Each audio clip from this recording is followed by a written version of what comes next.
Mel Gibson no solo hizo una película, construyó un monumento personal, una obra que no nació del deseo de entretener, sino de un impulso casi espiritual. La Pasión de Cristo no surgió de una lluvia de ideas, de un estudio, un proyecto de investigación de mercado, ni de una apuesta por complacer a un público en busca de novedad. Nació de un hombre en conflicto con el mundo que lo rodeaba y en paz solo con sus convicciones. Gibson no quería contar la historia de Jesús como tantos otros lo habían hecho antes. Quería tocar la esencia, ir más allá de la superficie, pulcra y teatral que solía ofrecer el cine tradicional. Quería mostrar la sangre, la carne, el dolor, pero no por el dolor en sí. Quería que el sufrimiento tuviera peso, que la cruz no fuera solo un símbolo, sino un acontecimiento. Quería que el espectador se viera obligado a enfrentarse a lo que normalmente se evita, el sacrificio en su forma más cruda, humana y brutal. Para ello, tuvo que ir contra todo y contra todos. Hollywood no quería esta película. Los grandes estudios la rechazaron. Los productores dijeron que era un proyecto descabellado e inaceptable. Una película en arameo, sin estrellas estadounidenses, con escenas de tortura que harían estremecer a los censores. ¿Quién la financiaría? ¿Quién la distribuiría? ¿Quién compraría entradas? Pero Gibson no se rindió. Si eso significaba vender sus propios activos, lo haría. Y de hecho, eso fue lo que hizo. Lo financió todo con su propio dinero. Corrió un riesgo que podría haber sido su perdición, pero el riesgo fue proporcional al propósito. ¿Y cuál era ese propósito? Mostrar la verdad según su fe. La verdad que lo conmovía de una manera íntima, casi mística. Creía que la historia de Cristo había sido demasiado minimizada, que la brutalidad del sacrificio había sido borrada por conveniencia, que la cultura moderna había convertido a Jesús en un personaje simbólico, frágil, casi folclórico. Para Gibson, Cristo no era un símbolo vacío, era real, y si era real, entonces sufría, y si sufría, el mundo necesitaba verlo, necesitaba recordarlo. Esto es lo que hay que entender. La pasión de Cristo no se trata solo de Jesús. Se trata de lo que significa mantenerse fiel a la propia visión en un mundo que constantemente te presiona para que la abandones. Gibson sabía que la industria cinematográfica está moldeada por intereses creados, agendas, imágenes cuidadosamente elaboradas. Él mismo había formado parte de ella, había protagonizado éxitos de taquilla, dirigido epopeyas, ganado premios. Lo tenía todo: dinero, fama, influencia. Pero decidió arriesgarlo todo por un mensaje que lo conmoviera profundamente. Y aquí es donde la historia empieza a expandirse más allá del cine, porque no se trata solo de un caso de producción independiente. Es un acto de fe, un gesto que raya en el martirio artístico. Al filmar La Pasión, Gibson se colocó en 1900 una posición similar a la del personaje que interpretaba, vulnerable, atacado, solo. Los medios lo tildaron de fanático. Los académicos acusaron la película de ser excesivamente violenta. Algunos críticos la calificaron de sensacionalismo religioso. Grupos organizados intentaron boicotearla. Y él permaneció en silencio. Cuando habló, lo hizo con calma, con firmeza, como quien lleva una cruz, sin dramatismo, sin victimización. Lo curioso es que, a pesar de toda esta resistencia, la película se convirtió en un fenómeno. Impulsada casi exclusivamente por el boca a boca, rompió barreras lingüísticas, culturales e incluso religiosas. Personas que nunca se habían interesado por el cine bíblico se conmovieron. Las iglesias llenaron las proyecciones, las familias lloraron juntas. No porque fuera una buena película, sino porque era algo excepcional. auténtica. Y la autenticidad, incluso cuando es controvertida, es magnética. Esta autenticidad, sin embargo, tuvo un precio.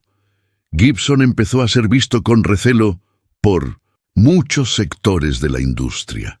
Ya no era la estrella carismática, era el hombre de la película de la pasión, el que habla de Dios en las entrevistas, el que desafía la corrección política, el que adopta posturas impopulares. Pero para él, todo esto era secundario. Lo que importaba era el legado, el recuerdo, el mensaje. Hay una escena específica en la película, el momento en que Jesús cae ensangrentado y su madre corre hacia él, que resume el espíritu de la obra. El tiempo parece detenerse. El sufrimiento, el dolor y la desesperación se entrelazan con el amor. No es una película más, es un clamor visual, una plegaria cinematográfica. Y esto no se fabrica con guiones ni trucos de dirección. Proviene del alma, proviene de la valentía de desnudarse artísticamente ante el mundo. Y por eso la pasión de Cristo es perturbadora, porque no es neutral, no busca complacer, no se esconde tras metáforas sutiles ni una estética suave. Sangra, duele, y al hacerlo revela más del espectador que del propio Cristo. Quienes contemplan ese sufrimiento y se conmueven pueden estar redescubriendo algo que habían olvidado, que lo sagrado a menudo es incómodo, y que la verdadera fe no busca la comodidad, sino la verdad. Gibson, en este sentido, no solo hizo películas, realizó un acto de resistencia contra la superficialidad, contra la anestesia espiritual, contra el conformismo artístico. Nos recuerda que hay historias que necesitan ser contadas, aunque cuesten mucho, que hay verdades que no pueden silenciarse por conveniencia cultural. Que el arte, cuando se conecta con una misión interior, es capaz de mover montañas, aunque no agrade a todos. Y quizás ese sea precisamente el punto. No se trata de complacer, se trata de conmover, de provocar, de hacerte reflexionar. E incluso, si algunos rechazan o critican, el impacto está hecho, la semilla está plantada, y la valentía de Gibson sigue resonando como recordatorio. Es posible ser fiel a uno mismo en medio del ruido del mundo. Es posible cargar con la cruz y aún así convertir el viaje en arte. Mel Gibson, cuando decidió embarcarse en este proyecto, sabía que no habría vuelta atrás. Era como cruzar un desierto sin garantía de encontrar agua al otro lado. Y no solo estaba arriesgando su carrera, sino su identidad. Porque La Pasión de Cristo no es una película de concesiones, no intenta suavizarse para ser aceptable, no intenta diluirse para encajar en los moldes de la industria. Al contrario, es un grito que rasga el velo de la neutralidad artística y que cobra un inmenso precio emocional y personal. Durante el rodaje, la atmósfera en el set era casi espiritual. Muchos reportaron momentos de absoluto silencio entre escenas, como si todo el equipo fuera consciente de que algo sagrado se estaba representando ante sus ojos. El actor Jim Caviezel, elegido para interpretar a Jesús, vivió experiencias físicas y psicológicas extremas. Frío intenso, caídas, lesiones reales, aislamiento, todo para mantener la integridad de lo que se transmitía. Pero lo más poderoso no fue el sufrimiento fingido, sino la verdad que se sentía tras bambalinas. Muchos miembros del equipo comentaron que la película no era solo un trabajo, sino una vocación. Personas que no tenían ninguna conexión con la fe cristiana sintieron allí algo diferente, algo vivo, algo que trascendía el cine y tocaba lo invisible, y esto solo fue posible porque Gibson tuvo la valentía de no diluir, de no sobreexplicar, de dejar que el silencio hablara por sí solo. Y el silencio es algo poderoso, especialmente cuando se usa conscientemente. En la pasión de Cristo, los momentos en que no se dice nada son precisamente los más devastadores. La mirada de María ante el dolor de su hijo dice más que 1000 diálogos. La expresión del soldado romano ante la mansedumbre de Jesús revela un conflicto interno indescriptible. Y Cristo mismo, al ser golpeado, guarda silencio, un silencio que grita, que acusa, que revela la crueldad del mundo y al mismo tiempo la resistencia de quienes aman hasta el final. Este contraste entre violencia y amor, brutalidad y entrega, constituye el núcleo de la película. Y eso fue precisamente lo que muchos críticos desconocían o no quisieron comprender.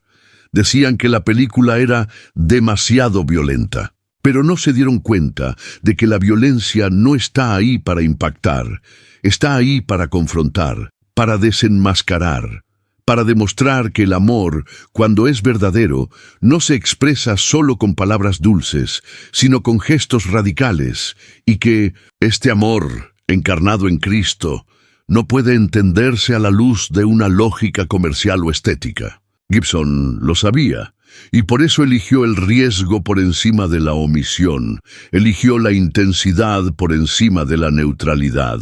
Decidió hacer una película que perturbara a la gente, pero que tuviera alma, en lugar de un producto más que sería digerido y olvidado.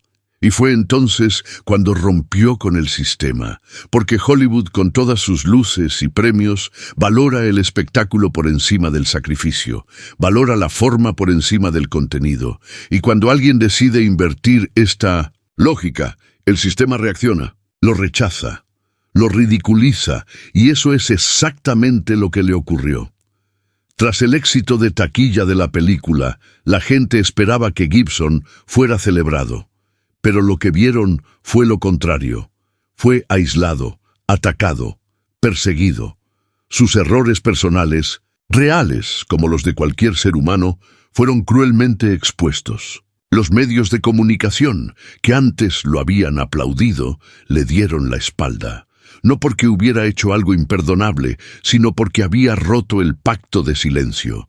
Había dicho demasiado, había mostrado demasiado, había desafiado demasiado. Y es en este punto que la historia adquiere matices aún más profundos, porque lo que está en juego no es solo la trayectoria de un cineasta, es el choque entre dos mundos, el mundo del entretenimiento como distracción y el mundo del arte como verdad. Gibson eligió este último, y al hacerlo se expuso de forma radical. Sabía que no todos lo comprenderían, pero también sabía que, en algún lugar del mundo, alguien se sentiría conmovido, y eso era suficiente. Lo cierto es que La Pasión de Cristo no es una película que se ve con los ojos, es una película que se vive con el alma.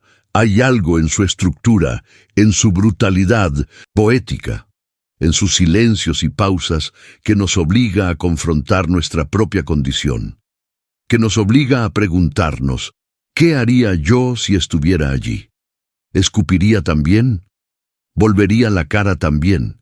¿Elegiría también a Barrabás? ¿O tendría el valor de mirar a ese hombre a los ojos y reconocer que está ahí para mí? Gibson no responde a estas preguntas. Las lanza al aire, como quien arroja una piedra a un lago y observa cómo se expanden las ondas. No quiere imponer un mensaje, quiere provocar una experiencia, y por eso la película no envejece, porque no está atada al tiempo. Es un espejo, y cada generación que la ve algo diferente, algo que no está en las escenas, sino en lo que evocan en cada persona. En definitiva, este es el mayor poder del verdadero arte: despertar, sacar al espectador de su zona de confort, hacerle sentir, pensar y cuestionar. Y esto solo es posible cuando el artista está dispuesto a sumergirse profundamente, incluso si eso significa perderlo todo. Mel Gibson se lanzó y emergió con una obra que dividió al mundo, pero que al mismo tiempo unió a millones de personas en torno a una verdad olvidada, que el sacrificio, cuando es impulsado por el amor, es el gesto más revolucionario que existe. Tras el estreno de La Pasión de Cristo, Mel Gibson podría haber optado por lo más fácil. Podría haber capitalizado su éxito, estrenado películas derivadas, congraciarse con líderes religiosos o unirse al circuito de premios que antes lo había menospreciado. Pero no hizo nada de eso. Desapareció, se retiró. Y ese silencio posterior al impacto fue tan elocuente como la propia película, porque sabía que no tenía sentido intentar explicar lo que había hecho. Quienes lo entendieron, lo entendieron. Quienes no, quizá nunca lo entiendan. Y para entonces, Gibson ya había aceptado la soledad que acompaña a quienes se atreven a salirse de la línea, aunque muchos lo acusaron de hacer una película panfletaria, demasiado religiosa o ultraviolenta. Lo que pocos entendieron fue que La Pasión no era solo un proyecto artístico, era una confesión, un grito de auxilio, un intento de redención. Gibson luchaba contra sus propios demonios internos y lo proyectó todo en un altar cinematográfico. La sangre, el dolor, el silencio de Cristo. Todo esto era también un reflejo de su propia angustia. Era él diciendo, yo también he caído, yo también necesito salvación. Y esta exposición pública de lo íntimo es algo extremadamente raro en el cine moderno. Porque vivimos en una época donde las películas se hacen para complacer, donde cada decisión se evalúa en grupos de opinión, donde cada detalle se calcula para maximizar las ganancias y minimizar el rechazo. Gibson hizo lo contrario. Eligió provocar, eligió dividir, eligió tocar heridas que el mundo prefiere ocultar, y por eso fue rechazado. Porque el mundo actual no sabe cómo lidiar con la cruda verdad. Incomoda, exige un cambio, y el cambio duele. Aquí es donde la figura de Mel Gibson cobra un carácter simbólico. Encarna, en carne propia, el arquetipo del chivo expiatorio. Se quema en el altar de la industria para recordarnos que el sistema no tolera la disidencia, no tolera la fe, no tolera la rendición. Y cuando alguien se atreve a abordar estos temas con profundidad y verdad, el sistema reacciona con furia. No por temor al artista en sí, sino por temor a lo que despierta en la gente. Y Gibson despertó algo muy peligroso, la conciencia. Conciencia de nuestra insensibilidad, de que nos hemos acostumbrado al cine superficial, donde todo es espectáculo y nada es verdad, de que hemos cambiado la profundidad por un entretenimiento vacío. La pasión de Cristo fue una bofetada a esta mentalidad, y no solo por el contenido, sino por cómo se hizo. Con total independencia, sin grandes estudios, con un equipo dispuesto a sacrificar la comodidad por el impacto, un verdadero acto de resistencia artística. Y por paradójico que parezca, fue precisamente esta independencia la que la convirtió en blanco aún más intenso de ataques. Porque si la película hubiera sido realizada por un gran estudio, con filtros y moderación, habría sido más aceptable. Pero el hecho de que un solo hombre lo hubiera pagado todo, apostando su fortuna, su reputación y su carrera, fue inquietante, porque demostró que aún hay espacio para la valentía, que aún es posible hacer arte con verdad, y eso es muy peligroso para un sistema que se beneficia de la alienación. Con los años, el silencio en torno a Gibson se ha engrosado, se ha convertido en el nombre que no se menciona, el talento que se ignora, incluso con nuevas películas magistralmente dirigidas como Hasta el último hombre, nunca ha sido completamente perdonado, porque lo que hizo no fue solo audaz, fue imperdonable para un sistema que exige conformidad. Confrontó al establishment con el símbolo más poderoso de la historia, Cristo. Y lo hizo sin complejos. Pero es precisamente en este punto que la figura de Gibson trasciende el cine. Se convierte en un símbolo, un recordatorio de que toda verdadera transformación requiere sacrificio, que hay un precio que pagar por tocar lo sagrado, y que a menudo quienes se atreven a hacerlo terminan crucificados, no con clavos, sino con burla, cancelación, manipulación y aislamiento. Es el mismo guión que se repite a lo largo de la historia. Cuando alguien habla demasiado o siente demasiado, se le considera una amenaza. Y sin embargo, no se retractó. No se retractó de su declaración. No cambió ni una sola palabra de lo que había hecho. Y eso, en sí mismo, es un acto de resistencia espiritual. Porque vivimos en una época donde todos parecen doblegar sus opiniones, donde pocos permanecen en pie cuando la marea cambia. Gibson se mantuvo en pie, sangrando, magullado, cuestionado, pero en pie, y eso, para muchos, es un milagro en sí mismo. En definitiva, esta es quizás su mayor contribución, un recordatorio de que la verdad es cara, pero vale cada centavo, que la profunda belleza siempre perturba, que la fe auténtica no cabe en eslóganes, y que, tras las cámaras, todavía hay almas dispuestas a sufrir para transmitir lo eterno. Si has llegado hasta aquí, es porque has sentido el peso y la verdad de este viaje. Así que, dale a me gusta, suscríbete al canal para no perderte los próximos videos y comenta abajo con una palabra o frase que te haya resonado. Puede ser verdad, sacrificio o lo que te llegue al corazón. De verdad ayuda